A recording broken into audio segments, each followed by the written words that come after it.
Sarawak Rangers, The Sarawak Headhunter. Sarawak Rangers merupakan satu pasukan separa tentera yang telah dibentuk oleh Raja Charles Brooke, iaitu Raja Kedua Sarawak pada Oktober 1862.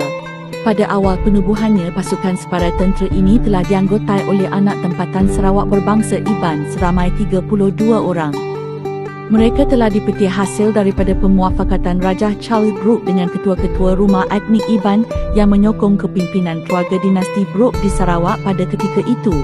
32 orang tersebut merupakan antara pahlawan etnik Iban yang gagah perkasa serta terkenal dengan selok-belok berperang yang mewakili kawasan masing-masing. Raja Charles Brooke telah menggunakan Sarawak Rangers di dalam perang Perak untuk meluaskan empayar jajahan Sarawak pada ketika itu bagi melawan mana-mana mereka yang menentang pemerintahan Brooke di bumi Sarawak suatu ketika dahulu.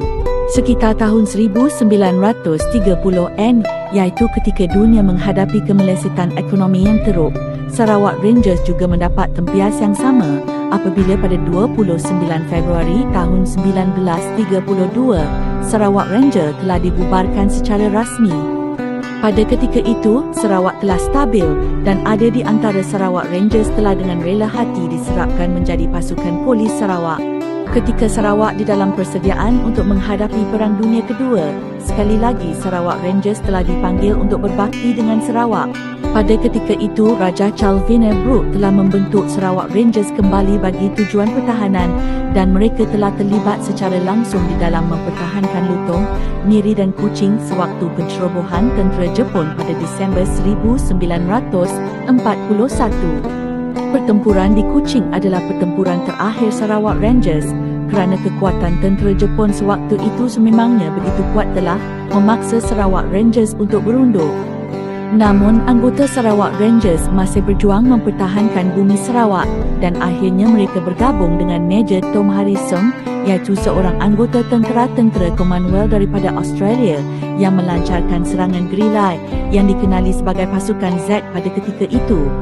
Namun, apabila berlaku tragedi pengeboman Hiroshima dan Nagasaki, Jepun menyerah kalah dan pasukan Sarawak Rangers telah sekali lagi pulang ke kampung halaman mereka. Pada tahun 1948, Tanah Melayu menghadapi serangan pengganas komunis. Sekali lagi, pahlawan-pahlawan Iban ini membantu Tanah Melayu pada ketika itu oleh Kerajaan British Borneo Sarawak. Seramai 49 penjejak Iban telah dihantar ke Tanah Melayu untuk membantu anggota pasukan tentera Commonwealth menangani pengganas komunis pada waktu itu.